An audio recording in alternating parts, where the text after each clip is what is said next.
Hello, everybody. Welcome to this special bonus edition episode of I Cast Fireball.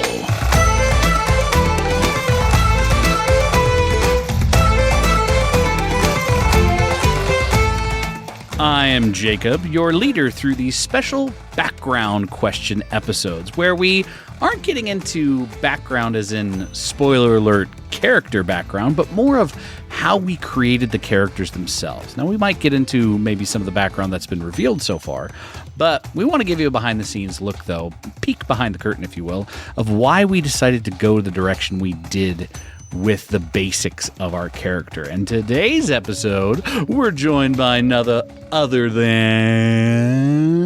I'm Mickie, and I play Ignis on the podcast. There we go. All right, the lieutenant has joined us, Mickie. So, we are going to, like I described, dive into some of the background elements of how you, Mickie, decided to create this character of Ignis. So we'll just jump right into it. Start off with our first question, the class. Almost everyone has a different place that they start in creating a character, but class is definitely one of those that a lot of people go to first because they're like, okay, what do I want to do? And the class really determines a lot of that. So Mickie, would you describe the class of Ignis and why you decided to go this direction for season 2? I am playing a fighter, and I am one of those people that I think I do start with class first, mostly because I have been playing this game for close to 10 years, and I have played multiple. And I feel like even though I've been playing for so long, there are only so many times you get to play a new character in D&D or at any kind of tabletop role-playing game. And so I always like to play something new because I never know if I'm ever going to get to play a new character again. And so I like to stretch myself by playing new classes, and usually back and forth. I try and do a melee, and then I'll do a magic, and then a melee again. And so I'm all the way back around to melee, so I chose a fighter this time. I've never played a fighter before, and one of the reasons I wanted to play a fighter was because I had this idea of a punchy fighter, because only monks are punchy people. Like, it's built into their class, right? That they hit things with their fists. But about 3 years ago, the first season of Halcón came out, and my husband and I watched it. I love it. I'm an avid fan. And one of the characters in it, Vi, is a hand-to-hand melee fighter. She's like, that's in the TV show that is Halcón, and also in League of Legends that she uses her fists. And after watching that show and thinking about it, again, this is 3 years ago, I was like, man, that would be really interesting to play a hand-to-hand combat fighter in Dungeons & Dragons where we don't normally see those kind of things. So for my melee fighter this time, I was like, man, I really want to work with Thomas and see if we could figure out a way that would feel like a punchy fighter, somebody that does hand-to-hand combat, kung fu, like ready to like be in a scrappy hand-to-hand combat kind of fighter, without feeling like we're breaking the game by giving her the ability to do that. Because Thomas has been very kind in allowing me to use my dexterity modifier instead of a strength, like most melee is supposed to. That's why you always need a kind DM. Always bribe the DM. Always play with a kind DM. Always play with a kind DM. Bribe the DM. Also curse the DM, but bribe them and be kind to them too. I think it's really cool. Fighters, as many people who play Dungeons and Dragons, fighters is considered the basic of basic. Like, if you're going to start and you know nothing, this is a good one to start with. But at the same time, you can flavor it up so much, which you have just explained you already did by wanting to take this other route or this other design of a fighter with punching and dexterity and hand-to-hand combat. You also, to add on to that, have decided with your subclass to have a fun extra twist to us. Tell us about that. Absolutely. Fighters actually have a ton of different flavors of subclass, which is really cool. I guess most subclasses are flavors, but when I was looking at a fighter, I felt like they did have a lot. And I wonder if, now that you've said that a fighter is a base class, maybe that's why, that just because a fighter is a base class, they have a lot of ability to change or to flavor whatever that is, that taking a basic, quote unquote, basic class and then changing it up. So it's called the martial archetype. It's my subclass. I chose the Echo Knight because as I was reading it, I really loved this idea of being able to pull in an echo and having one of the hard things about being a melee fighter is that you were right in the fight, right? That you have to have a lot of either a high AC or you have to have high hit points. Otherwise, you're immediately going to go down. And so I liked that the Echo Knight kind of brought in another person. So it was like two people fighting instead of just one person fighting. And then as I kind of delved into it and looked at the lore, because there is a whole lore behind Echo Knight. I am not Ned, and I'm not going to pretend like I know or could rattle off what the lore is of it. But the Echo Knights have a whole lore if you go into it. And so I kind of took that and I was like, okay, how can I make this work with these feelings that I have, like this image that I have of these hand-to-hand combat fighter. And as you get into more of the like archetypes in level 7, you have an ability that's really cool to create an avatar and then inhabit that avatar.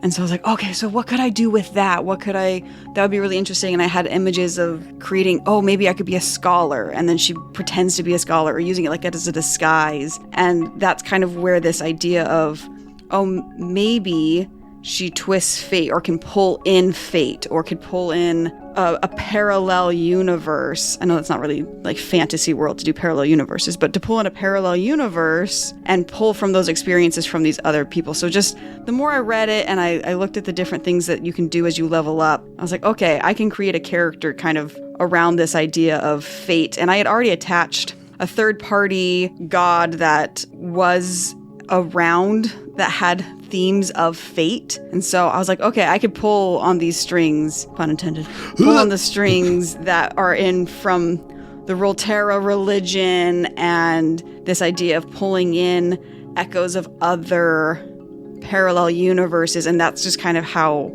I shaped this Echo Knight thing, was all these little things that I had kind of thought bubbles and then pulled them all together into one idea. Yeah. And as our some of our patrons have shown, they are very in line with loving and following it. If you don't know, if you're not on the Patreon side of things, there's a spreadsheet for all the times the different echoes of Ignis have popped up that we've seen recently. And so, yes, and what they look like, it definitely creates an awesome creative spin to that subclass. It's really cool. And it makes me really happy to hear that, because in my own little world, I am like, anybody who's ever listened to anything about this podcast knows that I have like 50 pages of backstory. And Ignis has a very in-depth 38-page document that I have just like all of these things, and I have written out this story. But it's all, with Malamara, I felt like her backstory informed a lot of what was going on with Malamara in the podcast.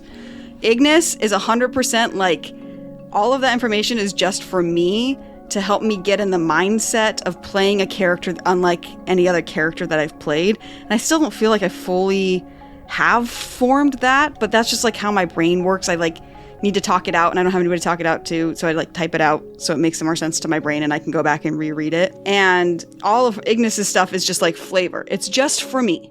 It doesn't matter to anybody else. If it never comes into the podcast, it never comes in the podcast, and I will not be upset about it because it's just for me. And so it makes me really happy that the people are like, that we have these incredible Patreons that are like, these things, and it means this. And it was like, it does. It's not important for you to know that, but it like does matter. And I'm really excited that people think that it does. And are like tracking it. You do such a good job incorporating just your descriptions. Like, I remember there was one specific instance, or I can't remember the specific instance, but you were taking out a foe and you like described using your Echo Knight to do it. And you're talking about how these different strands of different possibilities, and that in this possibility this happens, and you're doing the uppercut and da-da-da-da.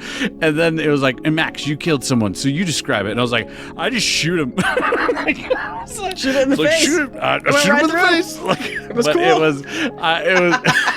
It was really cool to see like this whole picture being painted, and I'm like, Well, my picture's just arrow in the face. That's what it is. But it creates such... That is one of the flavors that I wanted to use that I've never done with a character, is especially Thomas has given us a lot of leeway with how is it done, what does it look. And so the more I kind of push the boundaries, Thomas is letting me do more and more, being like, okay, how far can I push this? How can I describe this? That it's not just a... most characters that I've played in the past, are like arrow to the face. And there's nothing wrong with arrow to the face, can be very effective. But because I wanted to play a character that was so hands-on in your face, I was like, man, there's a cool way of flavoring this. And because I do like to write, I was like, can I do that in an improv setting where I am describing there's this much damage and these are all the things that I do to achieve that damage, even though it's quote unquote one roll in Dungeons and Dragons to do the hit. Maybe it is like 5 or 6 hits that get to that amount of damage. And Thomas and I had talked about that. That was what I used to convince him to let me use my dexterity instead of my strength, was that you can just do like a cross punch and that does a lot of damage. But what if a smaller person gets 6 hits in before the other person's able to get 1 in? So using that dexterity instead of the strength, you're not hitting as hard, but you're hitting more. And so Thomas has been very kind in letting me describe a lot of that with the Echo Knight and the finishing moves and stuff. There's your tip. Some of them started getting pretty brutal. Our next question, the race of Ignis, which you have revealed obviously in the podcast, so we can dive a little bit into at least that and why you just specifically chose that race. Let us know what did you choose and what was behind that process. So Ignis Halcón is a Aasimar, which is, for all intents and purposes, an angel. In Dungeons and Dragons, the Aasimar race usually comes from some form of human and god union, and then that blood line is traced down through humans. It has very similar ties to like tieflings, that just because their parents were not of a demonic or angelic race, whereas like half elves need to have a human and an elf, or half orc needs to have a human and an orc. That Aasimars, tieflings, things like that are kind of more of a bloodline thing, that somewhere in their history there was some kind of demonic angelic union, but then it's passed down. And so Ignis, I chose to be an Aasimar mostly because Aasimars are angels, and I kind of liked the idea of this beautiful woman just beating the crap out of people, because those are not two things that are normally put together. So I like the juxtaposition of that. There's also a juxtaposition of the last character I played was a half-orc, and now she's an angel. So there's a juxtaposition of that as a character. And there's an element of, I've never played, again, finding things that I've never done in Dungeons & Dragons, how can I pull that forward? And one of those things has been physical appearance. And we touched on it so briefly on Goat Heads, and I would like to bring it in more as we get to more ports and talk to more people. But she is beautiful, and people have a reaction to people who are beautiful, unnaturally beautiful, because she is an angel. And how do you use those charisma checks, and how do you use your charisma when you are that way to affect other people? Because a lot of people will use their words, right? And so I'm like, well, I'm terrible at words compared to everybody else at this table. So maybe I can do something else that helps to add to those charisma rolls, or add some a challenge for me to play a character that is naturally beautiful, and how to kind of navigate interactions with NPCs while being that way. That is interesting. She's an angel. It will definitely, it'll definitely play into, like you said, as we continue our story and meet more people, how will that, one, change the people who interact with our crew and with Ignis, and then two, how might that change Ignis? Because as we might learn, has Ignis had much experience in people reacting to her and seeing her and treating her very differently, or is she just used to, oh, isn't this just the way everyone is, and why am I treated differently? Yes. So those are the questions that I have built this entire character on, is a lot of things like that, whereas other characters that I've created are like, they act this way because of this. Whereas Ignis is like, I just needed to write it out so I knew what her circumstances were. And now I'm trying to play it in the moment of, oh, how do you react this way? Because I haven't had to do that, or I don't know how to do that. So it feels a lot more of that improv feeling of storytelling and trying to live in that moment and in the character that I've created, because I have her circumstances so clear to me, but how she's going to react is kind of new because she's in new situations all the time that she didn't have before. For sure. Our next question then is kind of connecting, I would say, probably to her race. The background of a character. What, as you, the audience, might know, or you might not know, in Dungeons & Dragons 5th edition, you can select a background that kind of lends you certain skills, maybe languages, but also, oftentimes, people like to build their backstory into their background. Now, again, this episode's not to reveal more backstory, but it can help us know maybe what was the appeal of the background you chose. So, can you tell us about Ignis's background? So Ignis's background is as a soldier, which should not be a surprise. So she is a lieutenant.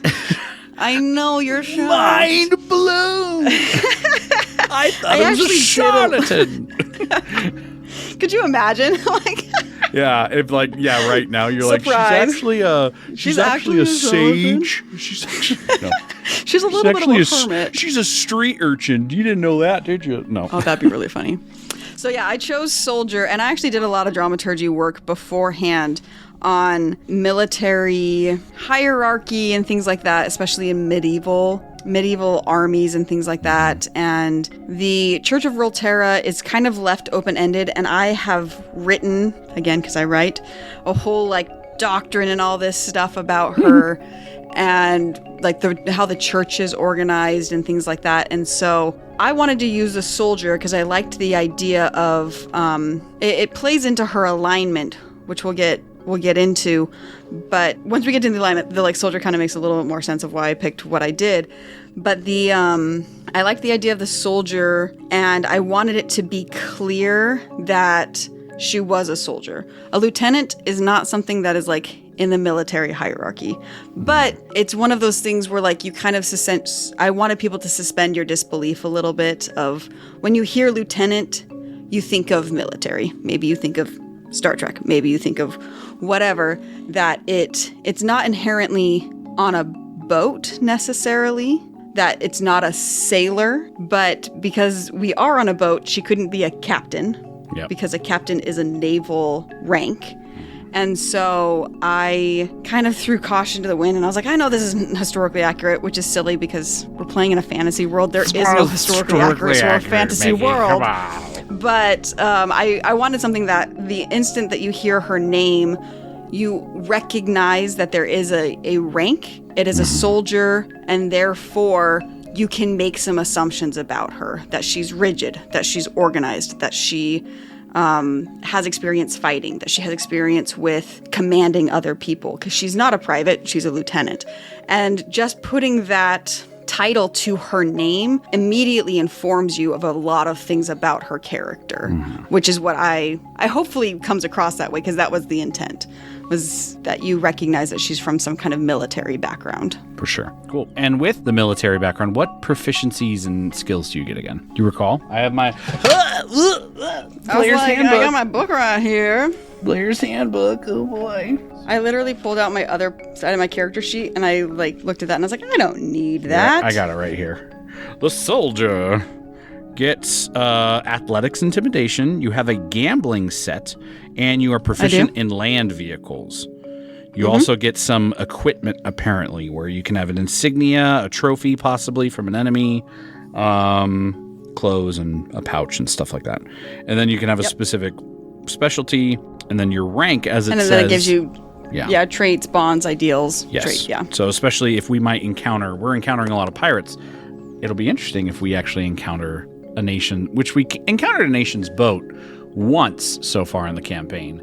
But it'd be interesting to, when we get to maybe a city of port that's part of a nation where we interact with maybe militia, maybe some of the recognizing lieutenants. that, or coming upon a town that has a temple to Rolterra. Yes, for sure. There are things that I have verbally described, that if we do ever run across somebody, there is a recognition of that rank.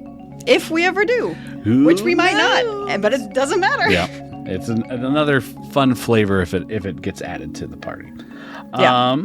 Our last question comes to us actually via Josh. Josh asked this. He was our first kind of background character question episode, and he asked it, or to be asked, I guess, of his character, but he actually didn't come up with it. It was originally credited to Abria Iyengar, who is a very famous dungeon master, game master, plays a lot of different things out there like Dimension 20 and things like that.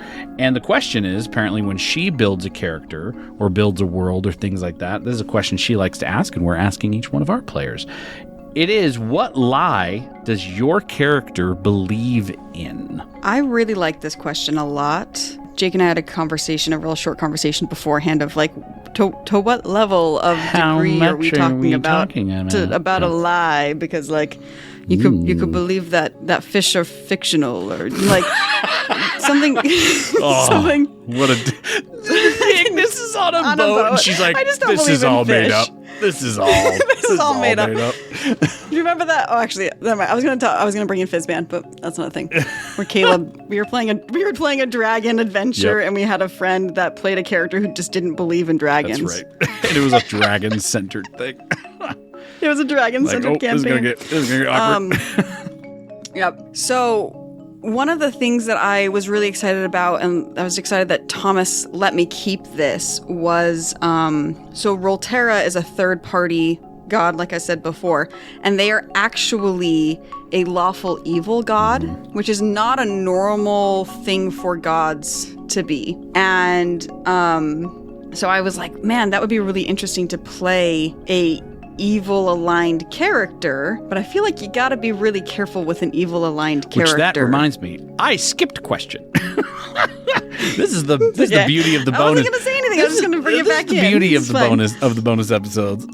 Not a lot of editing. Yes, there is the question of what is your alignment, but that actually does. We had talked about it beforehand, and it actually when you're talking about it, your lie actually lends to that a little bit. Yeah.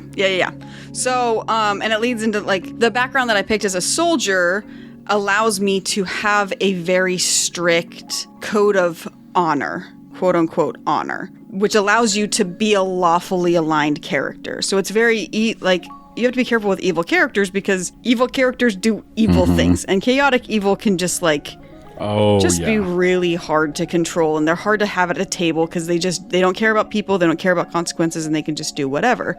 And so I was like, how do I make an evil character that's still playable at a table? And so finding Rolterra, I found this lawful evil idea that whatever the church has set forward is her way of keeping law, is staying within her law and her code of honor, but then seeing people, especially because it's all connected, especially because she's an Aasimar, which is like a holy angel. Any mortal below that is a resource. Yep. Anyone below that is somebody to be used, which is also kind of a feeling of like a warmonger general, that people, like soldiers are fodder as long as you gain, like you still get your goals. And so that's like the angel that thinks that all mortals are only there to further their goal, but then the goal being something from an evil god so that I have a lawful ability to keep moving forward without feeling like I'm just going to do whatever I want. Screw everybody else, because a soldier knows they're only as good as their platoon. You have to like protect your platoon because those are your brothers in arms, and you can't just do whatever you want. And so balancing all these things that kind of teeter off each other to create this character. And so the lie that I had decided on, which is really fascinating after we started playing and realizing that all of our characters have very similar things to each other, but almost in like opposite ways. So one of the things that it's a background thing that may not ever come up. So I'm going to say it here just in case it never comes up. That it actually comes back around to this. That because she's an angel, that she has been taught within the doctrine of Rolterra that they have an inability to feel. That they just don't have an ability to feel, that they shouldn't feel. But the lie is that Ignis does. And therefore feels we have another broken because of that. Emotional feeler in the party. Which is the opposite of ataraxia, that Ignis isn't supposed to feel but does and doesn't want to. And then you have ataraxia that wants to but can't. I just think it's so cool. And like our fate stuff between Ignis and Max and the way that they see their fate is so different. Yes. It's the same coin and just absolute opposite views of it. And yet still so close to what they think about, that like fate above all else. And it's awesome that we all created these characters independently. And then I was like, oh, they're like these really cool themes that float through it all the time. For sure. Yeah, every one of us has a different take on, it seems like, those essential questions, and it's really interesting how they're interacted. One other thing I'll bring up that kind of connects to what you're talking about too, because again, we've had some fans, some of y'all out there asking like, or talking and like in the Patreon, or just like when we get emails about Ignis, and some of them are being like, oh, she probably like so much, like no one knows how much experience she has. She's probably been to like war. Blah, blah, blah. And some are like, I think this is her first assignment and she's like brand new to it. And I don't have the answer to that. I have my own theory though of that. I don't know her background and all the things. I think for Ignis, and this kind of again fits into her alignment and like you said, her lie or her view of the world and how it's starting to hit conflict. My theory is that this is her first interaction, really prolonged interaction with mortals, to have to be on their level. And it's starting to really grind against everything she's been taught. And she's like, it's almost like having, this is a terrible comparison, it's almost like having a house cat, but then the house cat speaks and actually challenges you on your house management. And you're like, wait, no, I'm fine. And the cat's like, no, you're pretty messy. Like, we got to clean some things up. And you're like, but you're just a cat. They're like, no, I'm talking to you. I'm talking to you. What do you know? What's the problem? And you're like, wait, what? This is my whole world has shifted right now. My cat actually like is on par with me. Yeah, we both live here. What's the like? Can I have a say? Well, I guess you do. Like, it's just, I feel that's my own little take that's somehow what Ignis is going through. That's a really interesting theory. I like that a lot. That would make a good juxtaposition to her background for sure, if that were true. And we'll find out as you keep listening to and I guess we'll find out. Yes.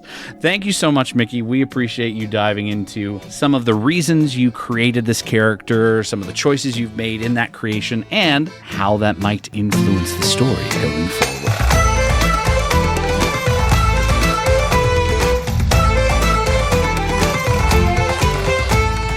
Thank you, listeners. We appreciate you. We love you. Make sure that you're following us on social media, and that if you haven't yet, jump onto the Patreon. We have, as we've just described, many, many interesting chats. We got a spoiler section where people talk about what's happened in the episodes and how they just want to talk about it. We have a general thing just about general anything and everything. We even have a conspiracy theory chat. We even have a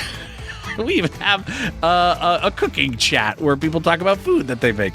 We have everything and anything. Mm-hmm. It's pretty fun. So if you haven't jumped on Patreon, please do so if you financially can. Again, just by jumping onto any of those tiers. If not, just enjoy the episodes. We always love that. Make sure that you're also leaving reviews for us on any podcast of your choice. Also, make sure to follow our sister podcast with our fellow creators. Ned has his own podcast, which is For Your Delight and Pleasure. Check that out. I don't know what they're currently on. Do you know what they're currently on, Mickie? I sure don't. I can't remember. No, I know it's called Improv Tabletop. Yes. I'm sorry, I didn't mention that. Improv Tabletop. Sorry, I didn't mention it. I was trying to think of their current campaign. I know they do the Fate Accelerated system. Sometimes they like to branch out and try other systems. But yes, Improv Tabletop's the one you want to check out.